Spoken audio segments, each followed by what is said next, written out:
शाळेची घंटी वाजली तशी गावातली पोरं आपापल्या चड्ड्या आणि दप्तर सांभाळत शाळा निघाली. म्या बाब्या संप्या संजय पांड्या लक्ष अजून तळ्यात पोर पडलो. बाईचं कार्ड शाळेत का गेलं नाही म्हणून माझा बापू म्हणजे मायचा बाप हातात बेसरवाची फोक घेऊन तळ्याच्या दिशेने निघाला. शाळेच्या खाली म्हातारं आलं म्हणजे नजर म्हाताऱ्यावर पडली तसं मी तळ्याच्या पायातून हळूच बाहेर आलो. पाळूवर आलो. पळून जायचा विचार केला. 4-5 पावलं पळालो मी. थांबलो. महाग आलो. जाताना बाब्याची लक्षाची संजयची पाण्याची सगळ्याच्या चड्ड्या बड्या पाकट ठेवल्या आणि धुम ठोकल्या. म्हातारं पाळूवर आलं होतं. हातातल्या फोकानं पोराला धमकी देत होतं. बाहेर या म्हणून शिवाय देत होतं. शाळेतल्या फोकणीच्या म्हणून वाकडं बोलत होतं. पोरं काय करतात तळ्यातून बाहेर येत नव्हती. आणि मी घरी जाऊन वर्गात येऊन बसलो होतो. पोरं काय करतात तळ्यातून बाहेर येत नव्हती. म्हाताऱ्याचा राग चढला होता. म्हातारं फोकानं पाण्यावर मारत होतं. पोरं पलीकडे पवत होती. पोरं काय पाळूकडे येत नव्हती. तसा म्हाताऱ्याचा राग चढला. म्हातारं खाली वाकलं. दगड घेतलं. पोराच्या दिशेनं फेकणार तशी एकी पोरं मागं पुढं हात पाळून आली. बापूच्या फोकाला भिली होती. गावात निघाली होती. मागं मोर हात लावून चलत होती. आणि पडक्या पाराच्या पुढल्या हिरवर पाणी भरणाऱ्या बाया पोराला बघून फिदी हसत होती. आणि पोरं ह्या नावाने शिमगा करत होती. आमची मास्तरीण बाई लई कडक. उशीर झाला की कोळ्यावर रुळानं बरवायची. आणि ह्या 4-5 जणाला आज लई उशीर झाला होता. पोरं शाळेत आली होती. दारात होती. दारातल्या पोराला बघताच मास्तरीण बाई म्हणाली, होय रे शाळा काय तुमच्या बाप्पाच्या एवढ्या उशीर आल्या. मास्तरीण बाई तिच्या हातातला लाकूड छडी उगारायच्या आधी बाब्यानं तोंड वाचलं. आणि बाब्या म्हणाला, मॅडम भेगीच आल्या असत्या पण राम्या आमच्या चड्ड्या बड्ड्या घेऊन पळून गेला होता. तळ्यातून भोंगळ बाहेर कसं येवा म्हणून मधीच. बाईला राग आला होता. बाईच्या रागाचा पारा चढला होता. बाईनं हातातलं रूळ घेतलं. माझ्या पाठीवर झन धडकवलं. मी माय बापू म्हणत होतो. रडत होतो. नाकातलं शेवडू खाली गळत होता. फटावून मिटक लागत खाली जात होता. बाईनं काही ठोकणं सोडलं नाही. आणि मला मुठणं कवा आलं कळलं नाही. ह्यासोबत बचाव गवले झाले होते.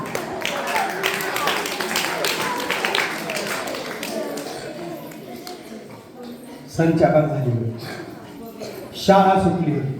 शाळेची घंटी वाजली. शाळा सुटली. पोरं दप्तर पडली. कविता म्हणत, गाणं म्हणत, उजळणी पाठ करत बोंबलत गावात सुटली होती. आणि म्या रानाकडे निघालो. वाटामध्ये पांदन उतानी पडली होती. उतान्या पांदीच्या बाजूला काट्याचा कूप लावला होता. आणि काट्याच्या कुपावर खौस कुत्र्याची खोपरं लावली होती. म्या वहीचा कागद टरकन फाडला. खौस कुत्र्याची केस काढली. पुडी बांधली. पुडी खिशात ठेवली. हातपॅन्टाला चापलून बघलं. आणि मनात ठरलं मारतो काय शाळा. म्या उद्या शाळा भरायची वाट बघत होतो. शाळेचा मॉनिटर म्याच होतो. शाळेची चाबी मी माझ्याकडेच होती. म्या सकाळी शाळेत लवकर आलो होतो. शाळेची दार काढली आणि टेबलावर सगळ्या खौस कुत्र्या टाकून ठेवलं होतं. आमची बाई शाळेत आली की हातातल्या रजिस्टरनं त्या टेबलावर सरकायची तिची सवय होती. आणि मला चांगलं माहीत झालं होतं. आणि मॅडम याची वाट बघत होतो.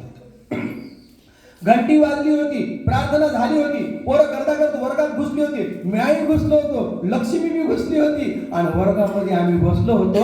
आणि मॅडम हातातलं रजिस्टर घेऊन त्या टेबलावर झडकिल्या सगळे खौस कुत्र्याचे काटे तिच्या अंगावर पडले होते. आणि मग एका मिनिटाला इकडी खाजालं. मॅडम टराटरा खाजीत होती. आणि मी खालून म्हणत होतो, आत्ता कसं खाजालंय. काल रुळानं मुत्तू जगना हाणल्या. आत्ता कसं खाजालंय. आत्ता कसं खाजालंय म्हणलेली लक्ष्मीने ऐकलं होतं. लक्ष्मी तटकन उठली होती. मॅडमच्या कानात जाऊन सांगली होती, मॅडम तुम्हाला जे खाजालंय ते राम्यानं खौस कुत्र्या टाकल्या होत्या. मॅडमचा पुन्हा राग वाढला होता. मॅडमनं पुन्हा रोळ घेतला होता. पुन्हा पाठीवर बदललं होतं. पुन्हा नाकातनं शेवड वाहत होता. पुन्हा मी मुकलो होतो. पुन्हा 4-5 जण वल्ले झाले होते. आणि बापू मॅडमनं म्हातारला तक्रार केली. असं करता करता आमचं 4थी संपलं, 5वीचं वरी सुरू झालं. लवकाची शाळेत आमची टिशी घातली. लवकाची शाळा जवळ होती. मुस्तापूरचं गाव संपलं, पांदन संपली, सदाशिवपणात शेत झालं, काळा खडक झाला, लांडावळ झाला आणि त्या गावातल्या पांढऱ्याची आळी संपली की लवगावची शाळा होती. कोरमळे गुरुजी इंग्रजीचा मास्तर लय कडक होता आणि शब्द आता पाठ करायला दिला होता. मया ईशाला बेबी शब्द आला होता आणि गुरुजीने मला म्हणलं, राम्या बेबी म्हणजे काय? मी उठलो, हात मी चोळत म्हणलो, गुरुजी BABY बेबी म्हणजे लक्ष्मी. आमच्या गावात लक्ष्मीला बेबी म्हणत होते. मला बेबी म्हणजे मूल तोंडात आलंच नाही. मी बेबी म्हणजे लक्ष्मी जसंही म्हणलं, कोरमळे गुरुजीनं रूळ घेतला, पुन्हा पाठीवर बदललं, पुन्हा आपलं तेच सुरू झालं. दोघा चौघाच्या चड्ड्या वल्या झाल्या होत्या. 80च्या चड्ड्या घालून मला वर्गात बसलं होतं आणि बापू शिमग तोंडावर आला होता. गावात बोंबाबोंब सुरू झाली होती. गावातली पोरं एकमेकाच्या नावानं बोंबलत होती, आजीच्या नावानं बोंबलत होती, मेवणीच्या नावानं बोंबलत होती, पोलीस पाटलाच्या नावानं बोंबलत होती, गावातल्या माली पाटलाच्या नावानं बोंबलत होती, सरपंच पांड्याच्या नावानं बोंबलत होती आणि मीही बोंबलत होती. आणि आमदार लक्ष्मीला रंग लावायची मला हौस सुटली होती. लक्ष्मी आमच्या गावातली गोरी पाठ पोरगी, गोल गोल तोंडाची, मोठ्या मोठ्या डोळ्याची, तुम्ही चांगल्या आणि अशी पण लांब केसाची. मला हौस सुटली होती आणि म्या रंगासाठी माय याची वाट बघत होती. माय डोक्यावरती भारा घेऊन घरी आली होती, भारा टाकली होती. तसं मी मायला म्हणालो, माय गावातली सगळी पोरं शिमग्याला रंग खेळतात, मला बी रंग खेळायचे, पैसे दे की. माय म्हणाली, लाल दाढीचा दाना दातावर मला 10 पैसे नाही, तुला कुठून देऊ पैसे, माहित तिकडे. मी चुपचाप बाहेर पडलो होतो. शिमगा जवळ आला होता. लक्ष्मीला रंग लावायचे मनामध्ये डोहाळे लागले होते. कधी रंग राहू, कधी रंग लावणं असं मला झालं होतं. आणि बापू मधवा मामा मला वाटत दिसला होता. तसा मधवा मामा मला म्हणाला, राम्या मामीला जाऊन माहेरावून घेऊन ये आणि आलास की मी तुला रुपये देतो. मला लय बरं वाटलं होतं. मामीला घेऊन यायला मिळणार होतं, रुपये मिळणार होता, लक्ष्मीला रंग लावायला मिळणार होता. मनामध्ये उकळ्या फुटल्या होत्या. सकाळ झाली होती. मी बसमध्ये बसून सालुरा फाट्याला उतरलो होतो आणि सालुरा फाट्यावर माझी मामीच्या बापाची नजर झाली. तसा मामीचा चुलता मला म्हणाला, हंग एकलंच आलास की, पायी जातोस की, सायकल तोडीच जाय. आता सायकल कसं तोडवा मला कळत. आजीबाने सायकल दिली होती. सायकल जवळ घेतली तसं म्हातारा मला आणखी म्हणाल, हंग वारा मिरा गच्ची हाणून घे. आता वारा कुठं हाणून घ्यावं मला कळत. नुसतं आजोबाकडे बघत होतो. आजोबाने टायर दाबून बघला. सायकलच्या टायरात हवा भरली होती. मी सायकलवर बसून गावात गेलो होतो. मामीचा बाप मिरच्या वाटत होता. बाया इळभर मिरच्या तोडल्या होत्या. लालबंद मिरच्या बापू वाटत होता. तसं एक म्हातारी म्हणाली, हंग लक्षणा माझं इळ गेलंय, कंबर वाकून वाकून मोडून, तू बघून घालला चलास, बघून घाल. म्हणलं बघून कसं घाला. नुसतं आज्याच्या तोंडाकडे बघत होतो. बापू उचलून मिरच्या टाकत होता. संचापर झाली होती. मामीचा भाऊ दळाई निघाला होता. मीही त्याच्या मागे दळाई गेलो होतो. गिरणीमध्ये बाया डब्याला बडीत होत्या, काटूक घालून पीठ घालीत होत्या, एकमेकीला बोलीत होत्या आणि मी तसा उभा टाकलो होतो. जिचं दळण टाकलं होतं त्या बाईनं ती पीठ हातात धरलं आणि त्या गिरणीवाल्याला म्हणाली, हंग तुझं वास पडू दे, एवढं निबर घालतोस की बारीक घाल. नुसतं हाताला ऋतूला यायचं, भाकर वळणार तरी ते नवरा बाळे मला कुटू लागले, तू एवढं जबर घालतोस की बारीक घाल. मी नुसता बघत होतो. दळणं मिळणे संपली होती. आम्ही घरी आले होते. मामीचा भाचा आला म्हणून जेवाय चांगलं चुंगलं केलं होतं. अंगात पंगत पडली होती. मामीची आजी पातळ वर्णाचं भोगणं घेऊन माझ्या पुढी उभी राहिली आणि म्हणली, हंग पातळ घालू की, आता घाल म्हणू कुठं घालते की, नको म्हणू जेवाय देते की नाही की. मी काहीच म्हणत नव्हतो. नुसतं आजीकडे त्या वरणाकडे बघत होतो. आजी वरण वाढून गेली होती. थोड्या वेळानं मामीची चुलती आली होती. हातामधल्या वाटीत हिरवा गारठीचा होता. मला आजी म्हणली, हंग रामू. मी वरी मान करून बघलो होतो. मिरचू घालू की आता ते वरण होतं, आता मिरचू आलं होतं. मिरचू घाल म्हणून तर कुठं घालते की नको म्हणून काय होते की मी नुसता बघत होतो. हिरो मिरची मी वाढलं होतं. जेवण खाणं संपली होती. सोयरा आलाय म्हणून मला मधल्या घरात झोपायला दिलं. मुस्तापुरात माझं घर खातो तोड करून होतो. सोयऱ्याचं घर गंकडतून करून होतो. मला अर्ध्या रात्री मुतायला जायची सवय होती. मधल्या घरात झोपलो होतो. म्हातारीने दिवा बंद केला होता. घरात सगळा अंधार होता आणि अर्ध्या रात्री मला मुताय आला होता. मला वाटलं मी मुस्तापुरातच आहो. मी उठलो होतो, हात तोड करून गेलो होतो आणि नीट उतरडीत पडलो. मी जसा मी उतरडीत पडलो तशा उतरडी खळं करून खाली आल्या होत्या. डाळी डोळी एक झाली होती, तेल मीठ एक झालं होतं. तसं मामीची आजी उठली, हंग मागराचा वास फोड दे, सगळ्या डाळी डोळी एक करून टाकलं. उतरड्या फोडायचा तो वास फोड दे, त्याचा सारा जवळ दे, त्याचा माळ पाहिजे माझ्या लेकराच्या वडीच्या माती घालू की आजीनं दिवा लावला. मी दिव्याच्या उजेडात मुतून येऊन आणखीन पाहून येऊन झोपलो होतो. सकाळ झाली होती. मामीला घेऊन निघालो होतो. सानुरा फाट्यावर महाराष्ट्राच्या बसमध्ये आम्ही बसलो होतो. मामीनं कंडक्टर हातातल्या पंचनं टपराला बघून तिकीट तिकीट तिकीट करत येत होता. जसा एक कंडक्टर जवळ आला, मामीने मला कचकन कापट ठेवलं आणि हातातली 5 रुपये कंडक्टरला दिली आणि म्हणली लोगाव फाटा एक. कंडक्टर माझ्याकडे बघला आणि म्हणला याच. तसं म्हणजे मामी म्हणली हंग याच कापतोस की.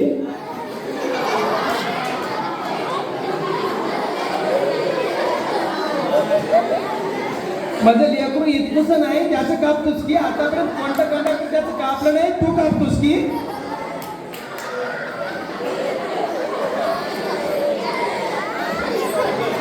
कंडक्टर तिकीट कापायचं म्हणत होता. मला भीव वाटत होतं मामी काय कापायचं म्हणाली. मी नुसता मामीकडून कंडक्टरकडे बघत होतो. लय वेळ असलंच भांडण चालू होतं. त्याला तिकीट दे म्हणत होता. हंग म्हणजे लेकराचं बघतोस की एवढं सगळं खाली उतरू की. मामी खाली उतरू की म्हणत होती, पण मला काय कागदपत्र उतरत नव्हती. कंडक्टर का पुढे जात नव्हता. एसटी मध्ये धिंगाणा सुरू होता. मग लेकराचं आतापर्यंत कोणतं कंडक्टर कापलं नाही बाळा हे कापते म्हणून. कंडक्टर वैतागून निघून गेला होता.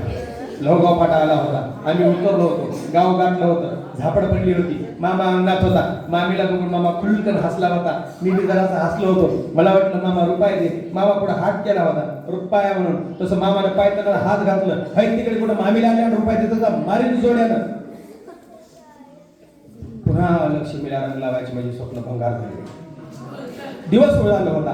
बापू रानात बसला होता. मी बापूला गाठलो होतो. बापूला म्हणालो बापू रंग खेळायचा आहे. गावातले पोरं रंग उडवाले, मलाही रंग उडवायचा आहे, पैसे दे. तसं बापू म्हणाला बोलतीचा कापूस दगडीत लय आहे. दगडीत जाय कापूस शेक वाण्याच्या दुकानात ये रंग घे लाव वाटच तेवढा. मला लय बरं वाटलं होतं. बापूनं चोरी करायला मोकळी दिली होती. बापूच्या स्वतः चोरी करायची आणि मग दगडीच्या शेतात गेलो होतो. जसा मी दगडीच्या शेतात बोंदरीच्या कापसातला एक बोंड येचला मोठ्या मामाचं मधु पोरग देवदत्त म्हणून तिथं चोरी करायला असती. सांगू काय मी त्यालाही पटील होतो. दोघं मिळून आम्ही चोरी केली होती. आमची खिशट टाकून कापसानं भरले होते, फुगले होते. आम्ही विचार केला होता आता वाण्याच्या दुकानात जायचं, कापूस शिकायचं, रंग लावायचा, चिवडा मिवडा घ्यायचा, खायचा पियाचा, मच्छा करायचा आणि लक्ष्मीची वाहन लाल बंद करायची. लक्ष्मी कापूस आम्ही दिसू लागली होती.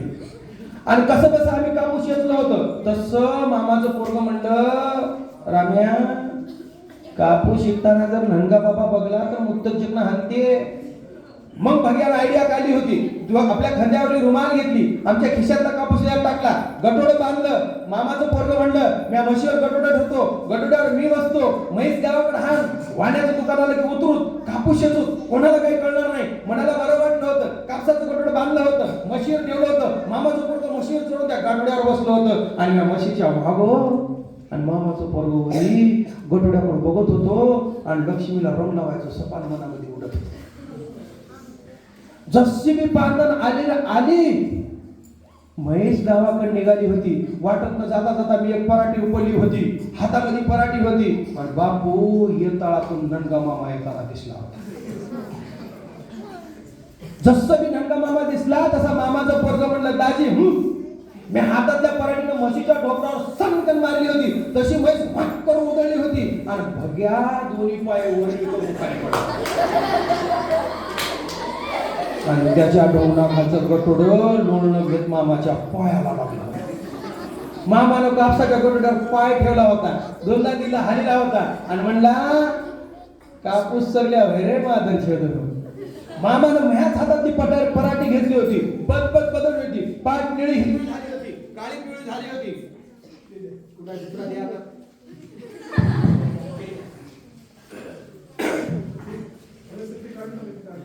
नाही लागत नाही, काय प्रॉब्लेम नाही. हाताच्याच पराठीनं मामानं बदबद बदललं होतं, पाठ हिरवी पिवळी झाली होती, नाकातनं आणखीन एक बार शंभर निघाला होता. मी रडत बापूकडे पळालो होतो, भैया गावात पळाला होता, पण मामानं कापसाचं कपडे घेऊन निघून गेला होता. बापू छपरीमध्ये बसा. चिंचची सावली आमच्या छपरीवर आली आणि बसलेल्या बापूकडे जाऊन मी म्हणालो, बापू कापूस चोरण्याची सगळी कहाणी सांगली होती. ए मावशी बस की, तुला माहिती आहे का? माहिती आहे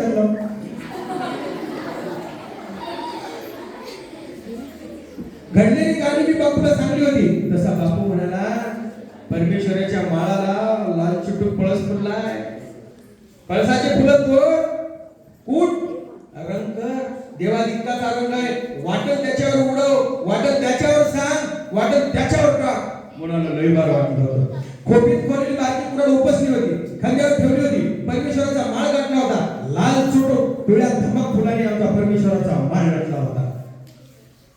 म्या हातातली कुराड उचलली आणि झापकन त्या पळसाच्या फुलाच्या फांदीवर मारली. पळसाची फांदी तुटली, कुराड नीट पायात बसली, रक्ताची चिळकाणी सरकन उडली. तरी मला लक्ष्मी दिसत होती.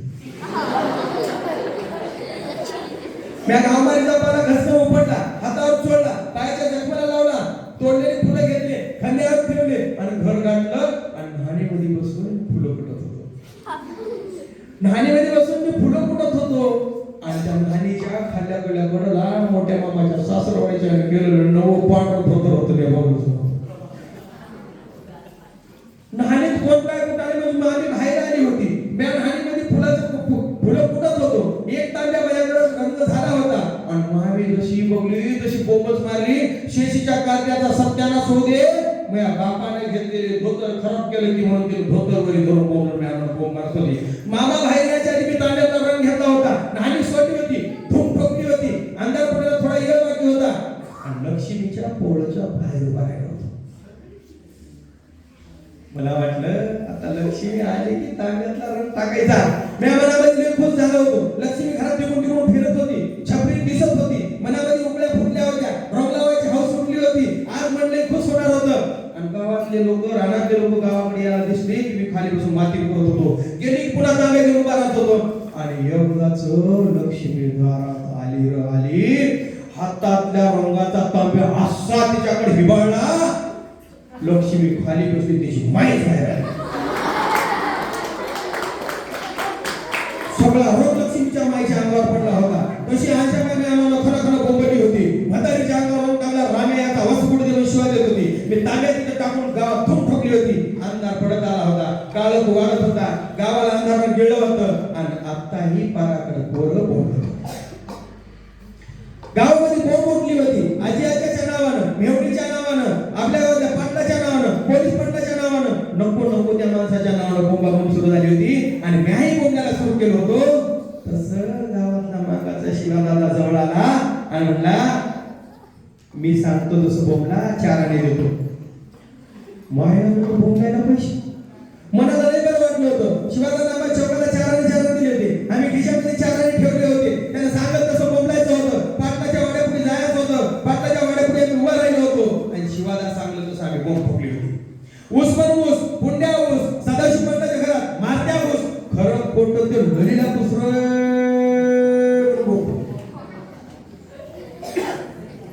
काय झालं होतं?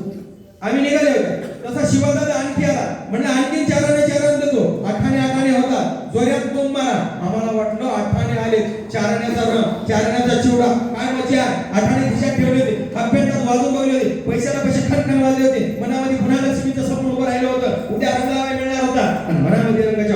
फुटल्या होत्या. आम्ही पुन्हा बोंब ठोकली. ऊस पण ऊस, पुंड्या ऊस, सदाशिव पाटलाच्या घरात मारत्या ऊस, खरं खोटं ते ललीला पुसरे. काय रे झालं? आम्ही निघालो. तसा शिवालाचा राग वाढला होता. शिवाला फुलं जोडला. म्हणला वडील तो जोड्यात बोंबला, आता वाड्यात तोंड घालून बोंबला. आम्हाला वाटलं दोनदा बोंबल्या काय झालं. त्यानं पुन्हा 4 आणे दिला होता. आमच्या एकशे 12 आणे झाली होती. पैशाला पैसा छन वाजत होता. मनामध्ये लक्ष्मीला रंग लावायचं सपन उठलं होतं. आणि आम्ही आता शेवगवी पाटलाच्या वाड्याच्या 5-15 पायऱ्यातून वर चढलो होतो. भल्या मोठ्या वाड्याचा भला मोठा दरवाजा. त्या दरवाज्यात आम्ही 5 जण तोंड मध्ये घातलं आणि एकदा जोरात बोंब ठोकली. ऊस म्हणून ऊस, पुंड्या ऊस, सदाशिव पाटलाच्या घरात मारत्या ऊस, खरं खोटं ते ललीला पुसरे. जशी बी बोंब ठोकली रे ठोकली, पाटलाच्या वाड्यातनं पावसानं एवढे टिकोर घेऊन जे मागं लागले. आम्ही पळायला सुरू केलं. मागचे पाटलाचे पोरं ठोकत होते, आम्ही पुढे पळत होतो. बाबे आडवा झाला होता, लक्ष आडवा झाला होता. एक पोरगा आडवा पळत होतो आणि मी पाराच्या पलीकडं तळ्याच्या पलीकडे गेलो होतो. तिथं येऊन मला पाटलाच्या पोराने एकच ठोकलं. मी आडवा पळत होतो. लई मारायच्या आधी उठून म्हणलो अजिबात मारायचं नाही. आम्हाला शिवादा पैसे दिला होता म्हणून आम्ही बोंब ठोकली होती. गावामध्ये धिंगाणा सुरू झाला होता. मारत्याचं पाटलाच्या पोरीचं शिंगा खाणं गावभर झालं होतं आणि गावात मारामारीला सुरुवात झाली होती. माणसं एकमेकाला मारत होती, रक्तावत होती, टपरा फुटत होते, पाया किंचाळ होत्या, अंधार फाटावा, जमीन तुटावी, आसमान फाटावा. गावामध्ये मारामारीचं तांडव सुरू होतं. रक्तानं रस्ते मागले होते. माणसं कुत्रे झेंजाडे द्यावे तशी माना हालत घराकडे जात होती. दुसरी पोरं येत होती. दगडगोट्याचा मार सुरू होता. सोडू नका, धरा, एकाएकाला कापा, माजलेच साले, जित्यानं जाळा. गावातला आक्रोश आभाळाला टिकला होता. पाटलाच्या वाड्यासमोरच्या